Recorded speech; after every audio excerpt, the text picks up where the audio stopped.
Hi, I'm Jessica Citizen from Player Attack. We're here with Brian from Crystal Dynamics. We've just walked out of a stunning Tomb Raider demo, and that's what we're going to talk about. Brian is the senior art director. He is the reason why it is so stunning. So what's Lara been up to in the last 12 months since we saw her last? Well, one, it's a group effort. You know, well, yes, sorry. Didn't mean to take anything away from the team. Many artists that were involved in making that process happen. But what we've been doing is evolving the character. What we saw last year was a young Lara Croft, 21 years old, crash lands on an island. Now we're sort of seeing her after she's emerged from this cave. She has to go inland and meet other survivors. She's seen a lifeboat, and there's hope. So now she's got a little bit of hope from all that darkness. Which is kind of promising, because when we saw her last, she was pretty devastated being left on that beach all by herself. Yeah. The other thing is, you know, we really feel like this is another opportunity for us to sell how Lara's performance and, you know, character arc can progress.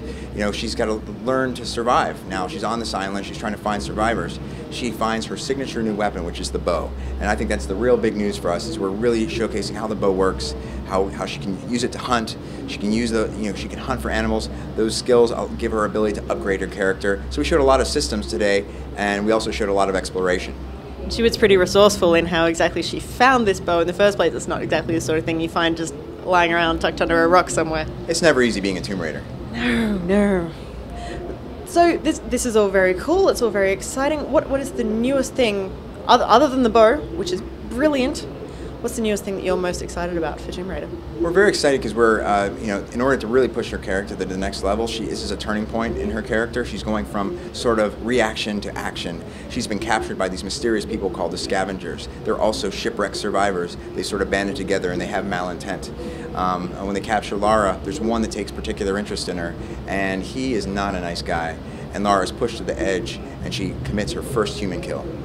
And that is the start of a slippery slope for Ms. Croft. It is. But, you know, we try to deal with this. It's a mature subject matter. It's a mature game. And we're really not trying to shy away from what is, you know, potentially a pretty charged topic, you know. This is someone who's really, you know, getting very dangerously close to Lara, uncomfortable even. And we're you know, embracing that as one of our challenges. Like, how do we really tell a more matured story? Exactly. It's not the sort of thing where she just goes running in, all guns blazing, and just blows everyone away. It was very much, okay, how else can I possibly get out of this situation? Right, that's the only choice I've got left. Are the rest of the choices in the game that sort of level of intensity, or please tell me that it's not all so much on the knife edge? No, not all on the knife edge, but, you know, we do want to make sure that there is clear points within the story that Lara is going to evolve. You know, her character arc she's going from zero to hero in the story.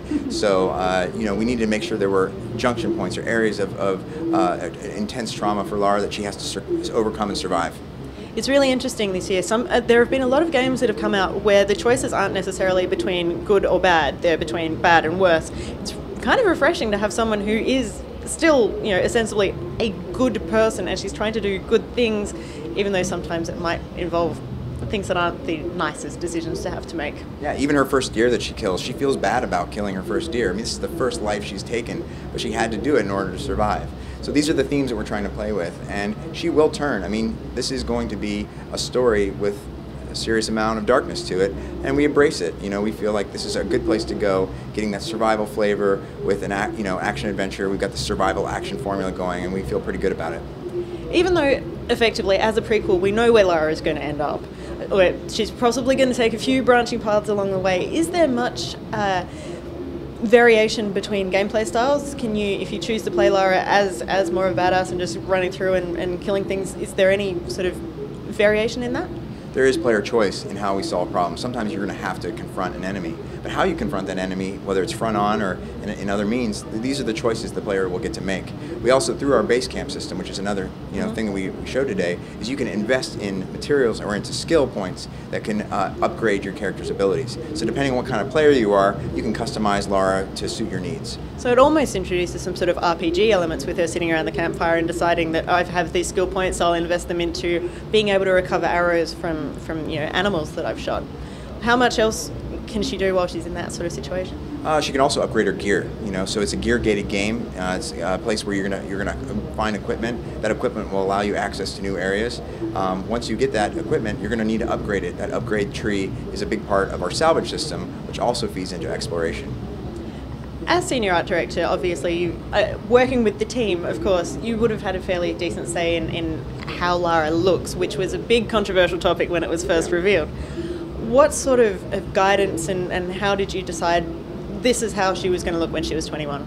We knew we wanted to make her more believable, one. You know, Lara Croft has always been an icon. We wanted to make her more human. So, you know, her humanity was number one. We wanted people to focus on the face, you know, like as opposed to other things. Really focusing there first, the eyes, making sure it still felt like Lara Croft, but unique in her own way.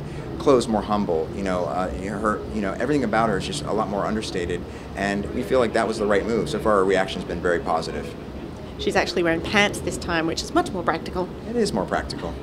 As a little girl, I remember playing Tomb Raider, the first one or something, and I was playing it on the PC, and my sister and I found it really empowering to have this strong female character who was still, she was up there, through our eyes, she was up there with Doom and Quake and all that sort of, boys games. She was a chick. Is this the sort of reaction that you would like to have from girls of that sort of age group with this new rendition? I hope so. Allowing that they're playing a grown-up game? Absolutely. I mean, we hope to get the mature, woman out there to be very much interested and invested in this. My wife happens to love video games, and she loves this version of Lara Croft. She's told me this is the world I've always been waiting for. So that's what I hope other people feel the same way. Excellent. Thank you very much for your time. Thank you. And just so you know, Tomb Raider's coming out.